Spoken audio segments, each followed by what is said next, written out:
Hello friends, welcome back to my channel. இன்றைக்கி நம்ம கிச்சனில் பார்க்க போகிறது ஒரு சூப்பரான இறால் கிரேவி எப்படி செய்யுதுன்னு பார்க்கலாம். இது ரொம்ப சிம்பிளான மெத்தடில் தான் செய்ய போகிறோம். இது செய்கிற டைம் ரொம்ப கம்மியாக இருந்தால் கூட இதோட டேஸ்ட் ரொம்ப சூப்பராக இருக்கும். எப்போவுமே இறா செய்யும்போது ஒரு மாதிரி ஸ்மெல் வரும். அந்த ஸ்மெல் எதுவுமே நம்ம வராமல் எப்படி செய்கிறதுங்கிறது நம்ம இதில் பார்க்கலாம். என்னோடய சேனலை சப்ஸ்கிரைப் பண்ணாதவங்க மறக்காமல் சப்ஸ்கிரைப் பண்ணிக்கோங்க. பக்கத்துலேயே இருக்க ஆல்ட்ரு ஆப்ஷனை கிளிக் பண்ணிக்கோங்க. அப்போ தான் நான் போடுற வீடியோ உங்களுக்கு நோட்டிஃபிகேஷனில் வரும். இந்த இறால் தொக்கு உங்களுக்கு சாப்பாட்டுக்கு மட்டும் இல்லைங்க, டிஃபன் ஐட்டம் எல்லாத்துக்குமே ரொம்ப நல்லாயிருக்கும். சப்பாத்தி, பூரி, இட்லி, தோசை எல்லாத்துக்குமே ரொம்ப நல்லாயிருக்கும். வாங்க இப்போ இந்த இறால் கிரேவி எப்படி செய்கிறதுன்னு பார்க்கலாம். அதுக்கு ஒரு கடாயில் தேவையான அளவுக்கு எண்ணெய் ஊற்றிக்கோங்க. ஒரு 4லேருந்து 5 ஸ்பூன் அளவுக்கு ஊற்றிக்கோங்க. இதுக்கு கொஞ்சம் எக்ஸ்ட்ரா எண்ணெய் சேர்த்துக்கோங்க. சேர்த்துட்டு இப்போ இந்த எண்ணெய் சூடானதும் இது கூட 1 ஸ்பூன் அளவுக்கு சோம்பு சேர்த்துக்கலாம். கூடவே 1 ஸ்பூன் அளவுக்கு கடுகு சேர்த்துக்கோங்க. இது கூட கொஞ்சமாக சீரகம் சேர்த்துக்கலாம். சேர்த்துட்டு இது எல்லாம் நல்லா பொரிஞ்சு வரட்டும். இது எல்லாமே நல்லா பொரிஞ்சு வந்ததுக்கப்புறமா நம்ம சின்ன வெங்காயத்தை இதில் சேர்த்துக்கலாம். இதுக்கு சின்ன வெங்காயமும் சேர்க்கணும், பெரிய வெங்காயம் நம்ம சேர்க்க போகிறோம். ரெண்டுமே சேர்க்கறதுனால இந்த கிரேவி ரொம்ப நல்லாயிருக்கும். ஒரு 2 கைப்பிடி அளவுக்கு சின்ன வெங்காயம் சேர்த்துக்கோங்க. கூடவே கொஞ்சமாக கருவேப்பிலை சேர்த்துக்கலாம். இப்போ இதை லைட்டாக நம்ம வதக்கி விட்டுட்டு நம்ம கட் பண்ணி வச்சுருக்க பெரிய வெங்காயத்தை நம்ம சேர்த்துக்கலாம். எவ்வளோக்குள்ள உங்களை பொடிசாக கட் பண்ண முடியுமோ அந்தளவுக்கு நீங்கள் நைஸாக சாப் பண்ணி எடுத்துக்கோங்க. அப்போ தான் உங்களுக்கு கிரேவியும் நல்லாயிருக்கும். அதே சமயத்தில் சீக்கிரமாகவும் உங்களுக்கு வதங்கி வரும். இப்போ இது ஒரு கண்ணாடி பதத்தில் நல்லா வெந்து வரணும், அந்தளவுக்கு வதக்கி விட்டுக்கோங்க.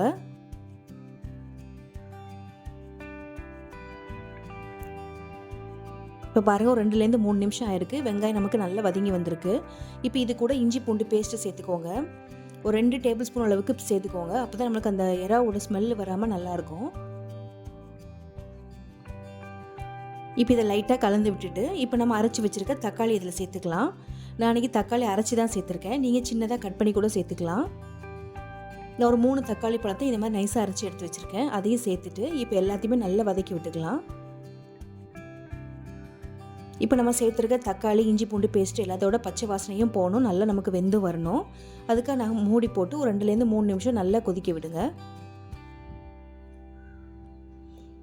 இப்போ பாருங்கள், நமக்கு நல்லா கொதிச்சு நமக்கு சேர்த்துருக்க எண்ணெயெல்லாம் கூட நல்லா பிரிஞ்சு வந்திருக்கு. இப்போ தான் நல்லா நமக்கு வதங்கி வந்திருக்குன்னு அர்த்தம். இப்போ இது கூட நம்ம தேவையான மசாலாலாம் சேர்த்துக்கலாம். இதுக்கு நீங்கள் 1 ஸ்பூன் அளவுக்கு மஞ்சள்தூள் சேர்த்துக்கோங்க. கூடவே காரத்துக்காக தனி மிளகாத்தூள் சேர்த்துக்கலாம். 1 டீஸ்பூன் அளவுக்கு மட்டும் சேர்த்துக்கோங்க. நமக்கு இதுக்கு ஜாஸ்தி மிளகுத்தூள் தான் தேவைப்படும், அதனால் காரத்துக்கு பார்த்து சேர்த்துக்கோங்க. கூடவே நம்ம கலருக்காக 2 டீஸ்பூன் அளவுக்கு காஷ்மீர் ரெட் சில்லி பவுடர் சேர்த்துக்கலாம். இது ஆப்ஷனல் தான், உங்களுக்கு வேண்டாம்னா நீங்கள் ஸ்கிப் பண்ணிடலாம். இப்போ இது கூட 2 ஸ்பூன் அளவுக்கு மல்லித்தூள் சேர்த்துக்கோங்க. மிளகாத்தூளோட மல்லித்தூள் கொஞ்சம் ஜாஸ்தியாக சேர்த்துக்கலாம். கூடவே 1/4 ஸ்பூன் அளவுக்கு கரம் மசாலா சேர்த்துக்கோங்க. இப்போ இந்த கிரேவிக்கு தேவையான அளவுக்கு உப்பு சேர்த்துட்டு இது கூட நம்ம மிளகுத்தூள் சேர்த்துக்கலாம். மிளகுத்தூள் நீங்கள் 1லேருந்து 2 ஸ்பூன் அளவுக்கு சேர்த்துக்கலாம். சேர்த்துட்டு இப்போ இது எல்லாத்தையும் நல்லா கலந்து விட்டுருங்க. இப்போ இதில் 1 நிமிஷம் வரைக்கும் எண்ணெயில் நல்லா வதக்கி விட்டுக்கோங்க. அப்போ தான் உங்களுக்கு மசாலாவோட பச்சை வாசனைலாம் சீக்கிரமாக போகும். இப்போ பாருங்கள், இந்த மாதிரி நமக்கு நல்லா வதங்கி வந்திருக்கு. இப்போ இது கூட நம்ம தேவையான அளவுக்கு தண்ணி ஊற்றிக்கலாம். நான் 1/2 கப் அளவுக்கு தண்ணி ஊற்றிருக்கேன்.